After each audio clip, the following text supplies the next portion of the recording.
Existem temas para a prova do Enário de Psicologia que você não pode errar. E eu vim trazer aqui algumas questões sobre isso e pontos que você deve levar em consideração. Eu sou a Sara, eu sou psicóloga, especialista em cuidados intensivos e ex-residente. E esse canal aqui é para falar sobre psicologia hospitalar, saúde pública, residência e mais. A gente vai começar falando sobre esses temas que sempre caem em qualquer prova, seja de concurso ou seja de residência para psicologia, que são aqueles temas mais comuns, como documentos psicológicos, ética, bioética no caso da residência em saúde, ações do conselho e avaliação psicológica. Juntos, esses temas de ética, de documento psicológico, eram em torno de 6 questões na última prova. Vão cair com certeza questões de cada um desses temas, mas elas são questões que elas não necessitam de muito aprofundamento para que você tenha uma noção boa para acertar sua questão. E aqui eu vim trazer esses pontos importantes, tá certo? A primeira coisa que a gente vai ver é sobre a resolução de documento psicológico, que a última atualização dela foi agora em 2019.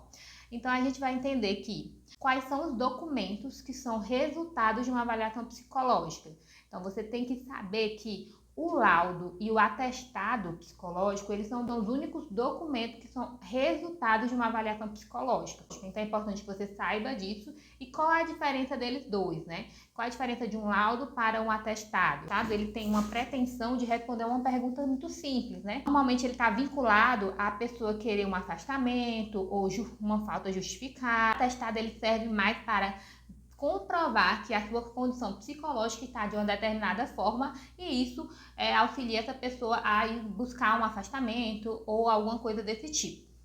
O laudo psicológico, ele é um documento mais detalhado, que contém referências no seu final, que é diferente dos outros.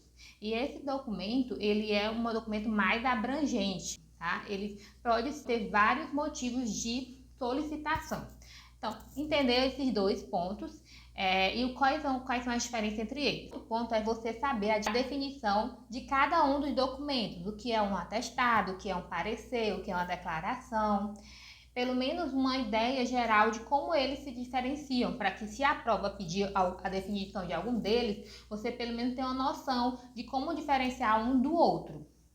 Não precisa ter uma noção tão aprofundada de cada um deles. Eles pedem pelo menos a definição ou a estrutura de cada um dos documentos. Então, esses dois pontos você pelo menos tem que ter uma ideia de como é feito. Outro ponto é sobre os relatórios multiprofissionais. Esses relatórios, eles são integrados na nossa prática diária da residente em saúde. Então, provavelmente eles caem.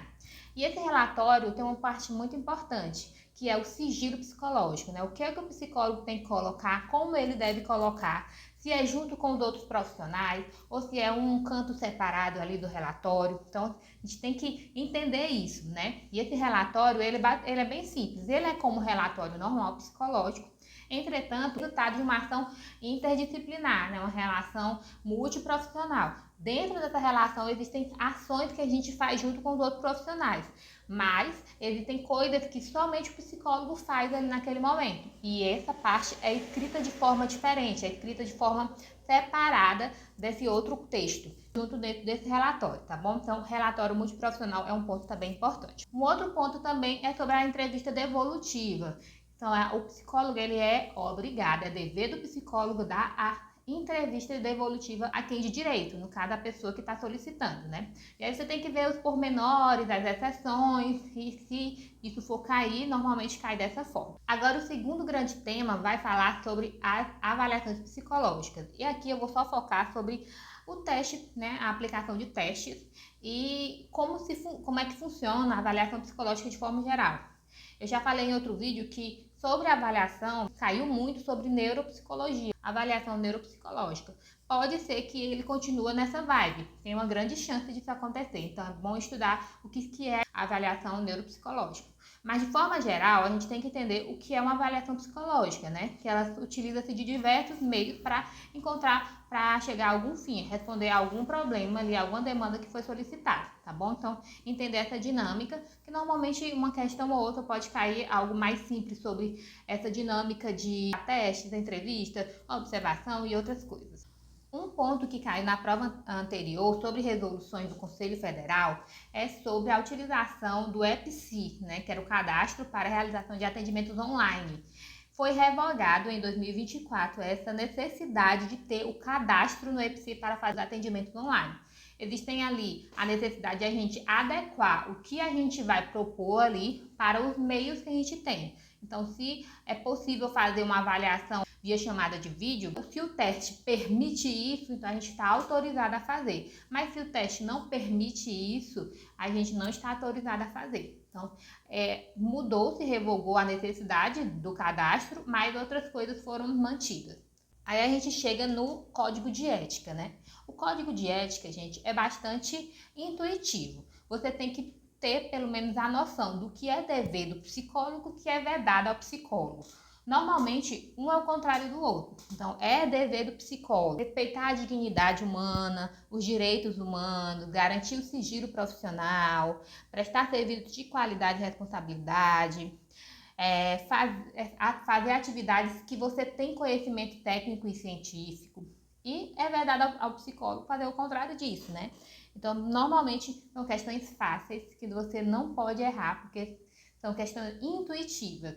Então, uma lida no código de ética, separar o que é vedação, o que é dever, né, o que é obrigatório do psicólogo e o que ele não pode fazer, vai te garantir uma noção muito boa e não precisa de tanto aprofundamento assim, tanto tempo estudando ética para você fazer uma boa prova. E o último ponto que vem da ética também é a bioética, né? A bioética, gente, é uma questão fácil. Por quê? Então, existem 4 princípios da bioética e eles caem de forma simples, no sentido de que você precisa saber quais são os 4 e eles são esclarecedores na sua própria palavra, né? Então, tem o princípio da autonomia, né? Nós temos que zelar pela autonomia do paciente. É bem simples.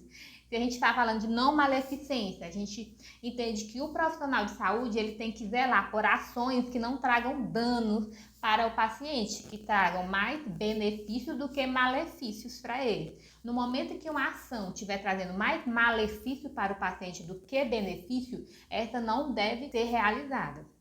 Gente, esses temas eles são importantes porque são temas que você não pode errar. Eles são simples, eles não precisam de um grande aprofundamento, a não ser que você não tenha tido uma boa base de avaliação psicológica, de documentos psicológicos, você vai precisar dar uma lida na resolução que saiu por último de 2019, tá? E os comentários lá do Conselho Federal, façam um resumo simples do que é a definição e a estrutura. E, principalmente, foque nos 2 documentos que são resultantes da avaliação psicológica. Isso vai te dar um embasamento muito bom para a sua prova. Então, é isso, gente. Se você gostou desse vídeo, dá um like. Se você tem algum comentário ou alguma dúvida, pode deixar aqui nos comentários, tá bom? Se inscreve no canal se você quer saber mais sobre esses assuntos. E até a próxima!